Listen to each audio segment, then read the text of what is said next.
కొద్దిగా తీసుకురా Jagan sir check పంపించారు మొన్న అన్నారు కదా 2 lakhs ఇస్తాను చెక్ పంపించి ఫర్దర్గా కూడా ఏదన్నా సార్తో మాట్లాడి ఇదే హాస్పిటల్లో కూడా ఒకసారి మాట్లాడతాం రిపోర్ట్స్ అన్ని పట్టుకుని మాట్లాడి దీన్ని కలెక్టర్ గారి దృష్టిలో కూడా పెట్టి మాట్లాడదాం కలెక్టర్ గారితో ఒకసారి పెట్టి కలెక్టర్ ఇలా దీన్ని టేక్ కేర్ చేసుకోవడానికి ఎవరైనా ఉన్నా కూడా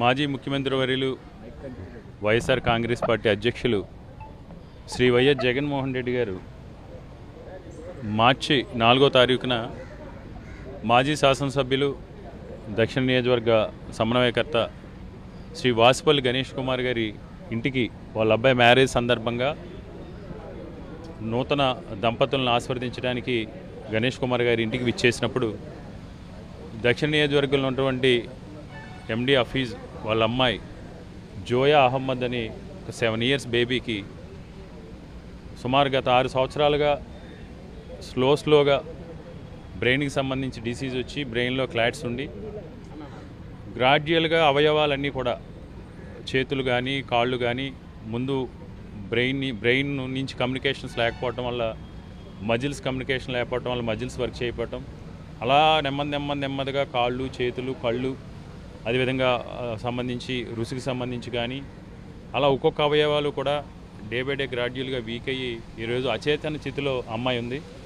దీనికి సంబంధించి 2023లో వైఎస్ఆర్ కాంగ్రెస్ పార్టీ ప్రభుత్వం అధికారంలో ఉన్నప్పుడు ఆనాటి శాసనసభ్యులు వాసుపల్లి గణేష్ కుమార్ స్వయంగా అమ్మాయిని ఒకసారి చూసి వాళ్ళ ఇంటికి వచ్చి పరామర్శించి ఆయన తోచిన మేరకు ఆయన కూడా వ్యక్తిగతంగా ఆర్థిక సహాయం చేసి ముఖ్యమంత్రి జగన్మోహన్ రెడ్డి గారితో మాట్లాడి అప్పుడు 5 లక్షల రూపాయలు ఆర్థిక సహాయం చేసే విధంగా, అంతేకాకుండా లెటర్ ఆఫ్ క్రెడిట్ అంటాం, ఏదైనా మనకు సంబంధించి సీఎం ముఖ్యమంత్రి సహాయ నిధి నుంచి హెల్త్ డిపార్ట్మెంట్ ద్వారా లెటర్ ఆఫ్ ఎల్ఓసి ద్వారా సుమారు 18 lakhs జగన్మోహన్ రెడ్డి గారు ముఖ్యమంత్రిగా ఉన్నప్పుడు కేటాయించడం జరిగింది. దురదృష్టం ఏంటంటే ఈరోజు రాజకీయాలు ఎంత దిగజారినాయి అంటే గత ప్రభుత్వంలో పేదవాడి వైద్యానికి కానీ పేదవాడి జీవనభృతికి కానీ కష్టాల్లో ఉన్నగాడి ప్రాణం నిలబెట్టడం కోసం కానీ గత ప్రభుత్వం చేసిన దాన్ని కూడా ఈరోజు దుర్మార్గంగా దాన్ని కొనసాగించకపోవటం, గడిచిన ఈ 2 సంవత్సరాల కాలంలోనే కూటమి ప్రభుత్వం అధికారంలోకి వచ్చిన తర్వాత పాపం వారి ఆర్థిక పరిస్థితులు ఇంకా ఏదో గోరు చుట్టుపై రోకలు పూటాన్ని సందంగా ఆ అబ్బాయి గతంలో ఏదైతే రేషన్ వెహికల్స్ ఉన్నాయో రేషన్ వెహికల్ నడుపుకుంటూ జీవనభృతి సాగిస్తూ అతని భార్య అనీషా గారు వాలంటీర్గా పనిచేస్తూ వచ్చిన ఆదాయంలోనే ప్రభుత్వ సహాయకారాలు కానీ లేకపోతే స్థానిక ఉన్న ఎమ్మెల్యే గారి సహాయ సహకారాలతో కానీ ఇతర సహాయ సహకారాలతో కానీ ఏ విధంగా అమ్మాయికి వైద్యం చేయించుకుని సాగుతున్న తరుణంలో వారి ఉద్యోగాన్ని కూడా పీకేయడం జరిగింది. వాలంటీర్ ఉద్యోగాన్ని తీసివేశారు. అదేవిధంగా అతనుకున్న రేషన్ వెహికల్ కూడా ఆపేసి వాళ్ళు జీవనభృతి మీద ఏదైతే అమ్మాయికి డిసీజ్ ఉందో దానికి ప్రభుత్వం తరపున చేయూతను అందించి ఆ అమ్మాయి ప్రాణాన్ని నిలబెట్టి ఆ అమ్మాయిని ఉన్న రుగ్మతని బాగు చేయకపోగా వారికి ఉన్న జీవనోపాధిని కూడా చాలా దుర్మార్గంగా కర్కశంగా తీయటం అనేది ఏది ఏమైనా అది మానవత్వం కాదు. ఎందుకంటే ఒకసారి ముఖ్యమంత్రి చంద్రబాబు నాయుడు గారిని కానీ లేకపోతే ప్రభుత్వ పెద్దలను కానీ ఒకటే విజ్ఞప్తి చేస్తున్నాం, మీ నీతులు, మీ అబద్ధాలు, మీ శుద్ధపూస మాటలు మీడియాలోని టీవీ ప్రసంగాల్లోనూ ఏదో ఒక కంపెనీ సీఈఓ లాగా, ఒక కార్పొరేట్ కంపెనీ జీతానికి పనిచేసి సీఈఓ మాదిరి ఉంది చంద్రబాబు నాయుడు గారి వ్యవహార శైలి. ఎలా ఉందంటే ఒక కార్పొరేట్ కంపెనీ సీఈఓలు ఏం చేస్తారంటే డెమోన్స్ట్రేషన్ ఇస్తూ ఉంటారు, ప్రజెంటేషన్ ఇస్తూ ఉంటారు, మోటివేట్ చేయడం కోసం ఏదో విధంగా అభూత కల్పనతో మోటివేట్ చేయడం కోసం అటు తిరిగి చెప్తూ ఉంటారు. ఈయన కూడా పబ్లిక్ మీటింగ్స్లో కూడా అదే మాట్లాడుతున్నారు, నన్ను నమ్మండి లేకపోతే మిమ్మల్ని ఎందుకు నమ్మాలి. ఈరోజు ఇదే ఉదాహరణ. అంటే ఇది ఒక్కటే కాదు, ఇలాంటి మంది ఈరోజు రాష్ట్ర వ్యాప్తంగా వేలాది మంది మీ నిర్లక్ష్యం వల్ల, మీ చేతగాని తనం వల్ల, మీ అస్తబద్ధ పాలన వల్ల, ఆరోగ్య శాఖలో జరుగుతున్న అవినీతి వల్ల, కనీసం మానవత్వం లేకుండా మీ ఆధ్వర్యంలో స్థానికంగా ఉన్న ప్రజాప్రతినిధులు కానీ అధికారులు కానీ ఇలాంటి పెద్ద సమస్యను కూడా నిర్లక్ష్యంగా వ్యవహరించడం వల్ల ఏ కుటుంబాలు ఏ విధంగా చిన్నాభిన్నమవుతాయి అనే దానికి ఇది ఉదాహరణ. ఏదేమైనా జగన్మోహన్ రెడ్డి గారు తక్షణం ఒక మానవతావాదిగా ఆయన అమ్మాయిని చూడగానే చలించిపోయి ఆ రోజు చాలా బాధపడి ఏంటి ఈ పరిస్థితులు, ఈ రాష్ట్రంలో ఎలాంటి పరిస్థితులు దాపురిండి అని ఆయన చాలా మదనపడి ఒక మానవతా దృక్పథంతో ఒక మానవతావాదిగా వెంటనే మన తరపున పార్టీ తరపున నేను 2 లక్షల రూపాయలు పంపిస్తాను, గణేష్ కుమార్ గారి ఆధ్వర్యంలో పట్టుకెళ్ళి వారికి సహాయం చేయమని జగన్మోహన్ రెడ్డి గారు చెప్పడం, ఆయనే ఫాలోఅప్ చేసి అయిపోయిన తర్వాత మేము స్థానికంగా ఏదన్నా చూస్తాం సార్ అన్న, లేదు మీరు చేసేది ఏదైనా ఉంటే భవిష్యత్తులో మీరు చేయండి, మీ చేతిని అందించండి, మీరు వద్దు నేనే పంపిస్తానని మళ్ళీ ఆఫీస్ నుంచి ఫాలోఅప్ చేసి ఈరోజు వారికి 2 లక్షల రూపాయల ఆర్థిక సహాయాన్ని అందించడం జరిగింది. దానికి జగన్మోహన్ రెడ్డి గారికి మేమందరూ కూడా ఫ్యామిలీ తరఫున ఈ ప్రాంత వాసుపల్లి గణేష్ కుమార్ గారు కానీ ఈ ప్రాంతంలో అందరూ కూడా ధన్యవాదాలు తెలియజేస్తున్నాం. తప్పకుండా మేము కూడా వారికి అండగా నిలబడతాం. ఏది ఏమైనా ముఖ్యమంత్రి చంద్రబాబు నాయుడు గారిని ఒకటే ప్రశ్నిస్తాం, మీ శుద్ధపూస మాటలు, మీ అబద్ధపు అసత్యపు మోసపూరిత ప్రకటనలు మానుకుని క్షేత్రస్థాయిలో ఈ రాష్ట్రంలో ప్రజలు ఆరోగ్య వ్యవస్థ కానీ లేకపోతే జీవన ప్రమాణాలు కానీ కోల్పోయి, జీవనోపాధి కోల్పోయి, జీవన భృతి కోల్పోయి ఏ విధంగా అల్లాడుతున్నారనేది ఇదే నిదర్శనం. ఇప్పటికైనా మీరు కళ్ళు తెరిచి గాల్లోనో, ఈనాడు పేపర్లోనో, ఆంధ్రజ్యోతి పత్రికలోనో, టీవీ ఛానల్లోనో వ్యవహరించడం మాని మీరు కిందకి దిగివచ్చి, ఊహాలోకల నుంచి దిగివచ్చి కింద చూస్తే ఇలాంటి పరిస్థితులు దాపరించినాయి. కాబట్టి ఈ కూటమి ప్రభుత్వాన్ని మేము ఒకటే డిమాండ్ చేస్తున్నాం, ఏదైతే జోయా అహ్మద్కి సంబంధించి మీరు బాధ్యత తీసుకుని కేవలం మీ నిర్లక్ష్యం వల్ల, ఈ 2 సంవత్సరాలుగా మీ నిర్లక్ష్యం వల్ల ఆ తల్లిదండ్రులు ఈరోజు శోక సముద్రంలో మునుగున్నారు. ఆ తల్లిదండ్రుల మనసు తల్లాడుతుంది. ఆ పాపను చూస్తుంటే కూడా ప్రతి ఒక్కరి గుండె కూడా చలిస్తూ ఉంది.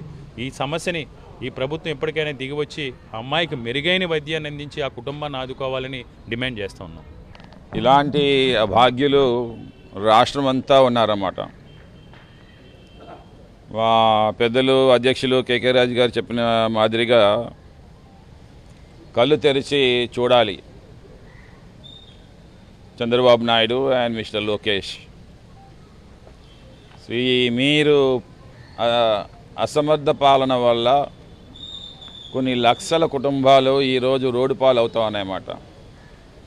మీరు 3వ బిడ్డ కనండి, నేను 25,000 ఇస్తాను కాదు, ఉండే బిడ్డలను ఆదుకోండి. కన్నా బిడ్డలకి సరిగ్గా చూసుకోలేని పరిస్థితుల్లో తల్లిదండ్రులు ఉన్నారు, వారికి మీ చేయూత ఇవ్వండి. 3వ బిడ్డ సంగతి తర్వాత మీ లొకేషన్ కనమని చెప్పండి ముగ్గురిని. Set an example for other people to follow your path. మీ లోకేష్కి చెప్పరు, ప్రతి ఒక్కరికి చెప్తారన్నమాట. ఏంటి పాలన నాకు అర్థం కావట్లేదు. సో ఇలాంటి కుటుంబాలని ఆదుకోవడంలోనే గొప్పతనం ఉందన్నమాట. ఇదే జగన్మోహన్ రెడ్డి గారు ఉంటే ఈరోజు ఆ పాప బతికుండేది. బతికుంటే బతికిస్తారు, ఎందుకంటే నాకు తెలుసుది ఈ సచ్ ఏ హ్యూమన్ బీయింగ్ అన్నమాట, with a very good heart. నా వలన, నా పరిపాలన వలన ఒకరు కూడా చనిపోకూడదు అనుకునే భయం అనేది అతనిలో ఉండేది ఎప్పుడు కూడా.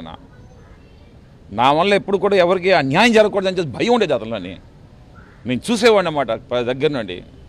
ఆ భయంతో మేము కూడా పనిచేసేవారు అన్నమాట. కేజీహెచ్లోని సిస్టమ్ అంతా రీవాంప్ చేసి ఎవరు వెళ్ళినా సరే వాళ్ళకి మంచి ఆధునిక వైద్యం అందించి, ఈరోజు ఒక కార్పొరేట్ హాస్పిటల్లో ఈరోజు ఒక పేషెంటు మీ ఆరోగ్యశ్రీలో వెళ్తే నో అని చెప్తా ఉన్నారు. గో టు గవర్నమెంట్ ఆర్ఎల్స్ మీరు ఏంటంటే పే చేయండి, మేము మాకు బిల్స్ వచ్చిన తర్వాత మీ పేమెంట్ మీకేమో మళ్ళీ తిరిగి ఇస్తామని అంటున్నారు. భయంతో మొన్న ఒక బిడ్డ 6 సంవత్సరాల బిడ్డ కాలు ఇరిగిపోతే కేజీహెచ్లోకి వెళ్తే కార్పొరేట్ హాస్పిటల్లో వెళ్ళి చక్కగా వైద్యం చేయించుకోవచ్చు, ఎందుకంటే అవన్నీ ఆరోగ్యశ్రీలో ఉండేవే. ఎలా చేయకపోతే అక్కడికి వెళ్ళారు కేజీహెచ్లో, దాన్ని కోమాలో తీసుకుని వెళ్ళి బిడ్డను చంపేశారు. నిర్లక్ష్య వైఖరి, ఒత్తిడి, ఫ్యాటిగ్ ఆఫ్ ద డాక్టర్స్కి ఈరోజు ఒత్తిడి పెరిగిపోయింది, ప్రెజర్ పెరిగిపోయింది.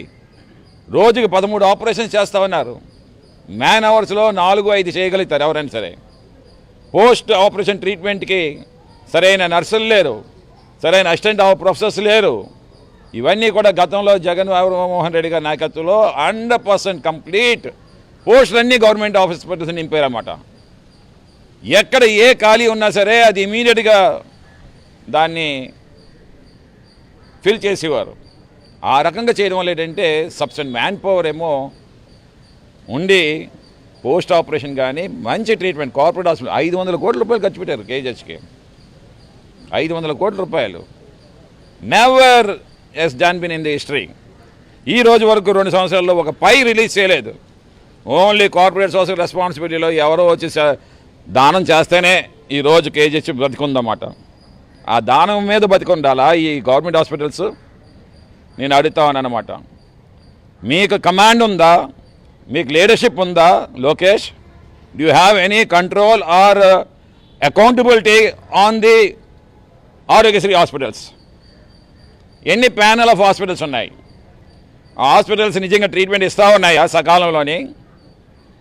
లేదు. మీరు నిజంగా చిత్తశుద్ధి ఉంటే ఆ డబ్బులు నిజంగా పేరెంట్స్కి పంపించండి. వైద్యానికి డబ్బులు ఇచ్చుకొని ట్రీట్మెంట్ చేయించుకుంటారు. మీరు బకాయిలు పెట్టేస్తూ ఉన్నారు. 3,500 కోట్ల బకాయిలు ఉన్నది ఇప్పుడు ఆరోగ్యశ్రీలోని. ఇంకేం వాళ్ళు ట్రీట్మెంట్ ఇస్తారు? వాళ్ళ హాస్పిటల్స్ ప్రొఫెసర్స్కి వాళ్ళకి జీతాలు ఇచ్చుకోలేకపోతున్నారు. ఈ సంవత్సరం ఇంకో 4,500 అవుతుంది. అంటే సుమారు 8,000 కోట్ల రూపాయలు మీరు రిలీజ్ చేస్తే కానీ ఏ కార్పొరేట్ హాస్పిటల్ కూడా ఏ వైద్యం అందించడానికి ముందుకు రారు. ఇది తెలిసిందే. అంటే the best treatment has been vanished from the Andhra Pradesh. ఆంధ్రప్రదేశ్లో నుంచి కనుమరుగైపోయింది ద బెస్ట్ ట్రీట్మెంట్. పురుగుల్లా చూస్తూ ఉన్నారు పేదవాళ్ళని కార్పొరేట్ హాస్పిటల్స్, పురుగుల్లాగా హీనంగా డెత్ బెడ్ మీదకి వెళ్ళినట్లు ఉంది ఈరోజు. డెత్ వాక్ ఈ ఆరోగ్యశ్రీ హాస్పిటల్స్ అని చెప్పి నేను చెప్తానమాట. మేలుకోమని చెప్పేసి లోకేష్ చెప్తా ఉన్నానమాట. Your youngster, open your eyes, give the best to the people అని మీకు చెప్తాం అన్నమాట. ఎలాగా మీరు పోతున్నా నాశనం అయిపోతున్నారని చెప్పి అనుకుంటే గో హెడ్. జగన్మోహన్ రెడ్డి 2029 వస్తారు, బతికించుకుంటాం మేము అందరినీ కూడా. మంచి ట్రీట్మెంట్ అందిస్తాం, మంచి వైద్యం అందిస్తాం, పేద ప్రజలకు భరోసా ఇస్తామన్నామని చెప్పి నేను తెలియజేస్తాను. జై జగన్.